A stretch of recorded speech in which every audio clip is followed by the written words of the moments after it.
श्री विष्णु विजय स्तोत्रम। श्री गणेशाय नमः। देवाऊचुः नतास्म विष्णुं जगदादिभूतं सुरासुरेन्द्रं जगतां प्रपालकं यन्नाभिपद्मात् किल पद्मयोनिर्बभूव तं वै शरणं गताः स्मः।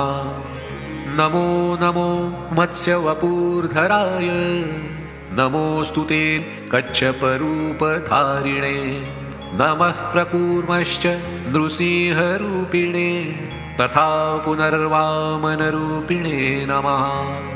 नमोऽस्तु ते क्षत्रविनाशनाय रामाय रामाय दशास्य नाशिने प्रलम्बहन्त्रे क्षितिवाससे नमो नमोऽस्तु बुद्धाय च दैत्यमोहिने म्लेच्छान्तकायापि च कल्किनान्ये नमः पुनः क्रोडवपुर्धराय जगद्धितार्थं च युगे युगे भवान् विभर्तिरूपं त्वसुराभवाय निषूदितोऽयं ह्यधुना किल त्वया दैत्यो हिरण्याक्ष इति प्रगल्भः यश्चेन्द्रमुख्यान् किल लोकपालान् संहेलया चैव तिरश्चकार स वै त्वया देवहितार्थमेव निपातितो देवधर प्रसीद।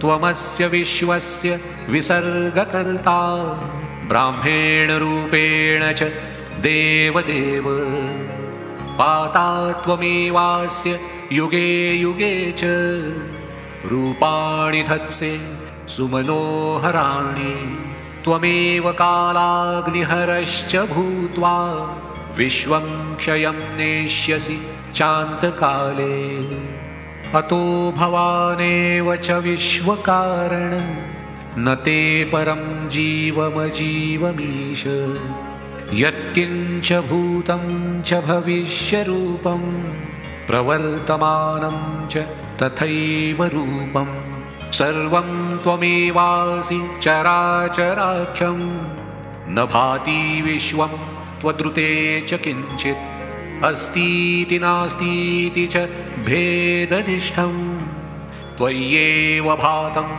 सदसत्स्वरूपं ततो भवन्तं कतमोऽपि देव न ज्ञातुं हर्त्य विपक्वबुद्धिः ऋते भवत्पादपरायणं जनं तेनागतः स्मः शरणं शरण्यम्।